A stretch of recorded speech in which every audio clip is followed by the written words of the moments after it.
Okay, guys, it's Saturday. I don't know, around lunchtime. I wish I could have lunch. We're back out in the shop. Take a look at that. Tell me what you think.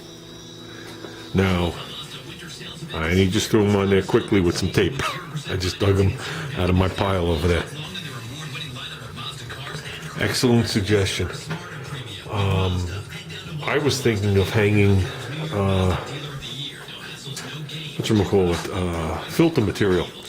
You could buy the filter material, and I was going to hang it on there. That was my thought. And I paused on it twice and didn't do it because I was afraid that it was going to hold the dust, and when the heat came on, it would blow it out. I'm not going to turn the heat on while I'm painting next time.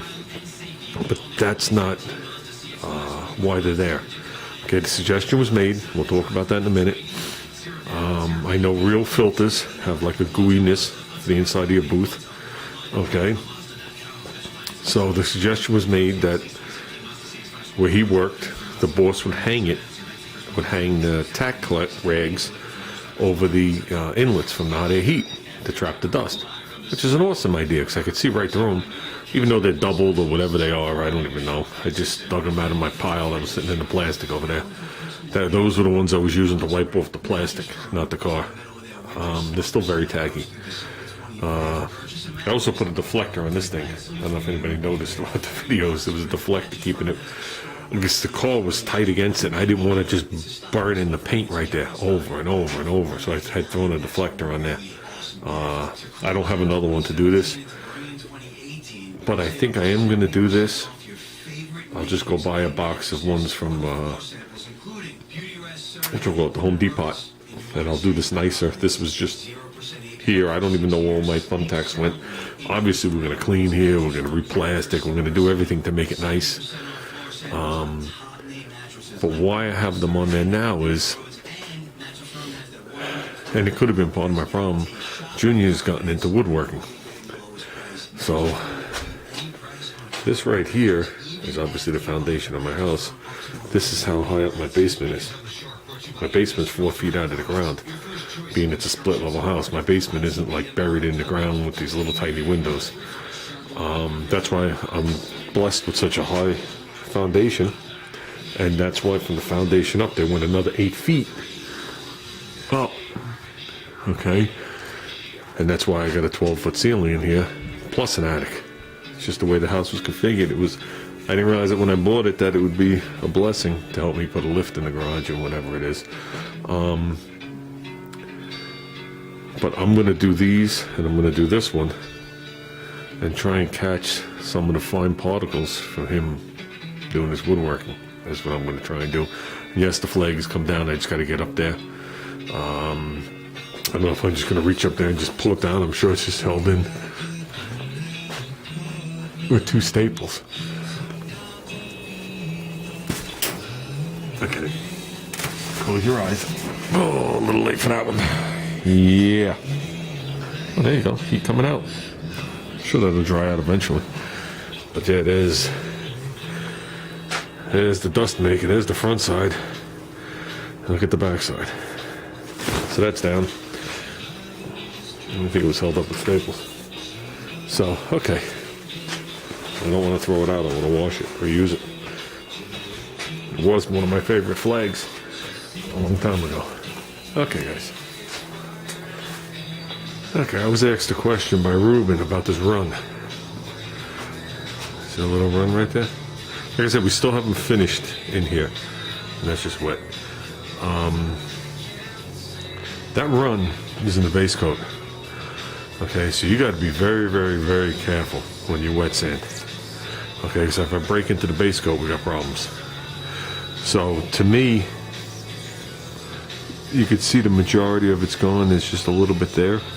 So to me, since I really can't feel it at this point, which I know it's there, I'm not kidding myself, it's just a matter of probably cleaning up the bottom edge of it, because we're burying 3 more coats of clear on this car. So at that point, that thing will be well buried. It's not a difference in color or anything like that, or it won't be once I take the sheen off it.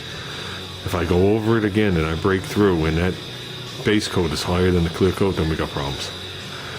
So That's what it's going to come down to on that. Sometimes you got to compromise and whatever. So, see, I just ran a quick pass across just to see what my deal is. And right here, you got a little duster and a duster right there. And the rest of it looks pretty clean. And one here. That's not bad. And we got heat. Nice, Glenn. Okay, guys, this is what we're calling it. Till probably later today. I'm going to come back out. Center ribs are done. This is in 320, this back piece. And obviously I got to feather this. That we haven't done. This is all done, or these are going over. It's some little edges. It's mostly done. How's that sound? Just a little final tweaking, but that I do at the end. These ribs are in 600, minus this back piece. So we got to come back out here and we got to feather this all out. Same in the front. Then do this. Took a look at a picture of the car in the back to see how much of this line I'm going to see. And not much. It's pretty amazing what you don't see because of the hatch. Okay, bear in mind the hatch comes down to here and the trim comes up to like here, so you're going to see this little edge right here. Okay, you might see into here, but you see this little edge. So you open up the hatch, then you're going to see this, and obviously the seal covers that. The chrome that comes around here, the bumper comes up to it, which I didn't realize. So I'm not going to see under here. I'm not going to see under here, and this is going to be prepped and undercoated in the back, as well as the bumper brackets. But you do see about this much of this. So we're going to make sure that's all mint, and I'm sure if you look up, you'll see up over here. I don't even know where I hung the plate bracket. I think it's laying in the car. But it comes like straight across here. Whoops, I don't know where I'm pointing. So just, I'm going to use this as a reference from here down, even though the plate comes to like here.